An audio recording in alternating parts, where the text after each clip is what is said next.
Hey, what's good, beautiful people? Of course, you know who it is. Dr. Mike back again, once again, with another classic video for you guys today. If you are new to the Dr. Mike TV channel, by all means, make sure you hit that subscribe button. Make sure you notify yourself. Make sure you hit the like button even before the video starts. Notification squad, y'all know I salute to you always. And, what else do I got going on? Check out the ebooks, man. Damn, the ebooks are always there for your disposal. Links are in the description area below. You can become a patron on Patreon if you choose to. The new channel, the live chat channel that I have, the secondary channel, you know, should everything go tits up on the main channel, that link is in the description area below as well. But today I'm going to do something that I've never done before. And of course, it's really hot in here. You know how it is in the Philippines. So, yeah, work with me. If I wipe my face a little bit, don't kill me for it, alright? But today I'm going to do something that I've never done in my whole entire life since my channel has ever been, till the channel came into its inception, whatever you want to call it. I've never done this before, but I feel like I want to do it right now, okay? This is the first time that I'm ever, and maybe even the last time, that I'm ever going to do a movie review. You know, giving big love to my man Malcolm Brady. MJ being a place to be. If you're not subscribed to his channel, please do. He does movie trailers, and he doesn't do reviews yet, but he does like sneak peeks on trailers and games and stuff like that. So definitely check his channel out. I'll try to leave the link to his channel in the description area below, but if he comments on this video, I'll pin his comment to the top so you guys can check it out. But I've never done a movie review before, and today is the first time I'm going to do a movie review. And the movie that I'm going to review is Babbles. Alright, the movie with Ann Curtis. And I think that this movie review is definitely something that opened my eyes when I watched it. And it's definitely something that fits along the lines of what the channel is all about. With the whole, you know, promotion of the Philippines and, you know, talking about my Philippine experience, etc. etc. Okay? So it kind of fits along the same lines. It's not like I'm diverting completely into something else, okay? First things first, Babbles is a movie featuring Ann Curtis. She's very popular here in the Philippines. If you have not heard of her, please make yourself familiar with the young lady very fast. I know I'm hot, guys. It's one of those days, okay? So if I'm a little glistening, don't kill me. Alright, but Ann Curtis is definitely one of the hottest Philippine artists, actresses in the game today. She's definitely a very beautiful young lady. Please familiarize yourself with her. Her whole name is Ann Curtis Smith. She is half Filipino and Australian, I guess. But anyways, that's neither here nor there. Before I get into it, I also want to make sure that you guys, if you have not seen the movie yet, please stop this recording right now, because I may or may not give out some spoiler alerts, and I'm not trying to ruin the movie for you, but I'm definitely interested in just putting my thoughts out there real quick while I have them in my mind. I saw this movie August 1, ironically. I saw this when it first came out here in the Philippines, but I'm only doing the review on it right now. Part of me, I'm a little bit late in the game, but something about that movie and what I've been noticing and experiencing since I've been here after the movies come out is the only reason why this particular content is being made for this particular video, okay? I apologize if I'm not in my usual setting out and about. Today is just one of those days where I'm a chill today.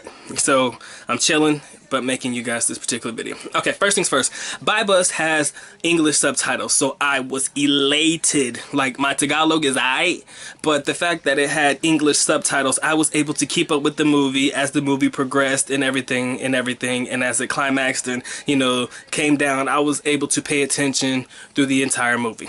Okay?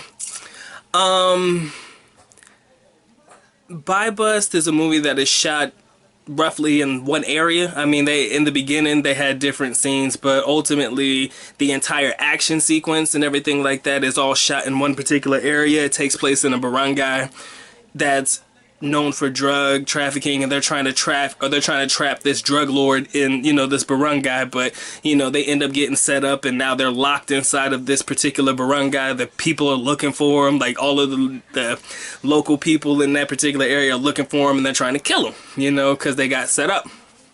Okay, so, you know, a whole bunch of action sequences, a lot of shooting, jumping around, killing people, fighting scenes were pretty dope. Everything was legit, but the message in that particular movie really set everything apart. Now, the spoiler alert is that it was the director of the how can I say this? It was the director of the police people or whatever, the in charge, which was the one that set them up to get, you know, killed in this particular barangay. You know, they were trying to save the drug lord and allow him to keep the drug business going on.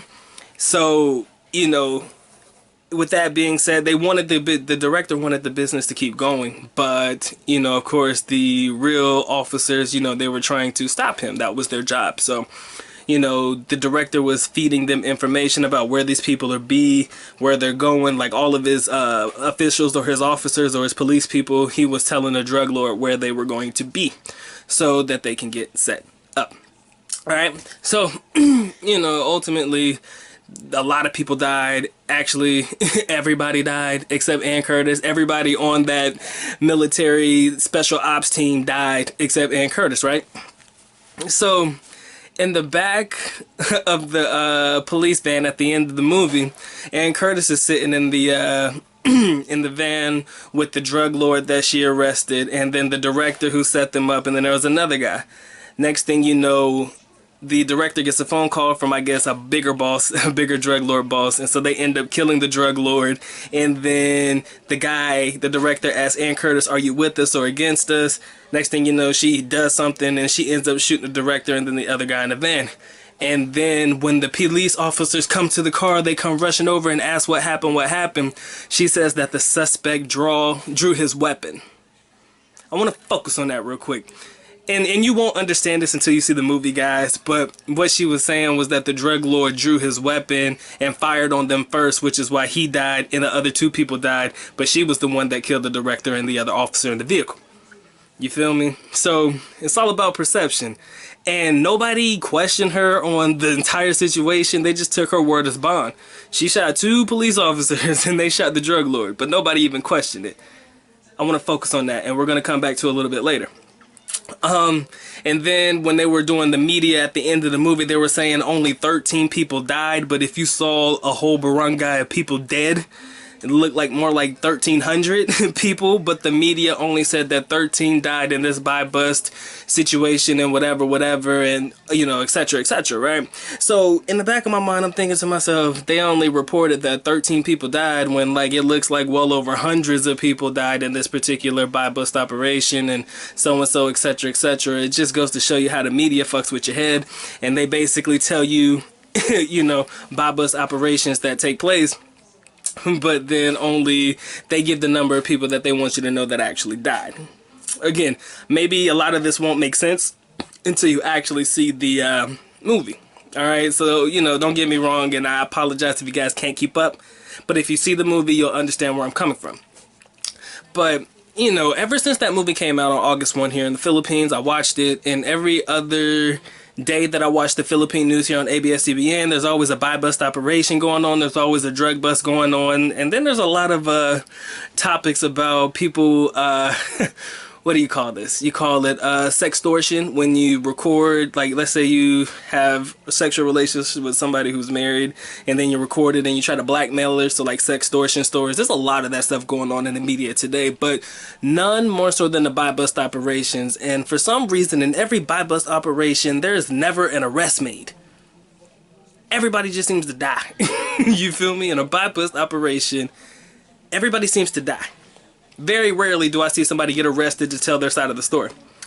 Always somebody dies. And I keep thinking about the movie, how she said, oh, the prisoner or the drug lord or whatever pulled a weapon on us and fired at us first, and that's why we shot at them. And although in the movie it was a, how can I call this? I don't want to call it a lie, but it was a stretch of the truth. I hear the same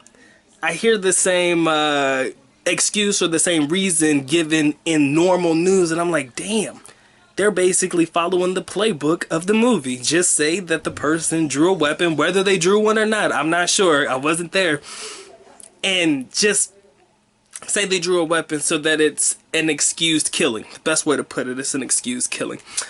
And you know, stuff like that kind of interests me. Like I'm really into politics, and not sorry, take that back. Mike is not into politics. That is not my field of expertise, nor is it my forte. But there is a lot to be desired when a movie plays out in real life and you see it playing out in real life, and it's almost like the police officers are following everything verbatim, like what was said, how many people died, etc. A number of people may have died, but they'll limit the number of casualties that they report. All right, so that's kind of my whole fixation with the whole movie. First of all, it was a pretty damn good movie. Again, because it was in English subtitles, I was able to keep up, and a lot of you guys, all of my foreigner friends, if you watch it, you'll be able to keep up as well. But yeah, man, I mean, I guess this is something that's been going on for a while, you know, with buy bust operations, but you know, I've only been hearing about them a lot more recently, more so since the movie came out. I'm not saying that the movie is the reason that there are a lot more operations. Of course, you know, the current president here in the Philippines has had a war on drugs since he became the president, and even since, you know, when he was a mayor here in Davao, he's been on a rampage for the war of drugs. Again, we don't have to get and make this a political thing. That's not really what I'm into, but I was definitely surprised by the movie. And to give an honest review of the movie, a lot of things that I've seen in the movie are playing out in real life as I speak to you guys in front of the camera, and I see it on the news. Buy bust operations, people dying, killings, everything. It's like a repetitive thing. And I wonder what your conclusions would be if you watch the movie. I want to hear your conclusions of the movie. A lot of my foreigner friends, I'm pretty sure you guys won't be able to see it. You'll probably have to catch it online or something like that. I'm not sure if it's playing in the United States at all. I know it was at the New York Film Festival, but I'm not sure if it's actually playing in any like normal theaters throughout the United States. So if you ever get a chance to catch it, if you're here in the Philippines, all of my Filipino people, if you've seen the movie, I would definitely love to hear your thoughts about the movie. But personally, on a scale of 1 to 10, the movie was definitely a 9.5 for sure. Because you know, you know, there were times when I was like, some of that stuff was a bit outlandish. You know, some of the fight scenes and action scenes were a bit far-fetched. Like Vera, I know Brandon Vera from the USC, and now he's a champion in one fight, and as many times as that dude should have died in that movie before he actually did, you know, sometimes you look at the movie and be like, man, that person should be dead now, but magically they come back to life. You know, some people should have died a long time ago in the movie, but they die later on in the movie. So again, there's a lot to be desired, and there's a lot of things, good things about the movie I can say. I can't really say too many negative things, but you have got to see the movie for yourself if you can. But if you cannot, read the movie reviews, read the conclusion, what it was all about if you can't watch it personally for yourself, and draw your own conclusions, and definitely leave that in the description area. I'm sorry, not the description area, but leave that in the comment section below, because I enjoyed the movie personally. You know, like I said, there were some parts where I was like, yeah. You know, but for the most part, the action and, you know, the concept of the movie and how it's relating so much to a lot of things that are going on in the Philippines right now, that's really what surprised me about the movie, and how the movie, what they like to say, art imitates life. Kind of my idea when I saw the movie. The movie itself was imitating life, and vice versa. You know, a lot of what I see going on now is almost like a playbook or something that I've seen coming out of that movie. Okay? So with that being said, Dr. Mike is officially out. Aalis na ko, paalam, which means I'm going out. Bye-bye. As always, love you guys. Mahal kita. Mabuhay. Peace.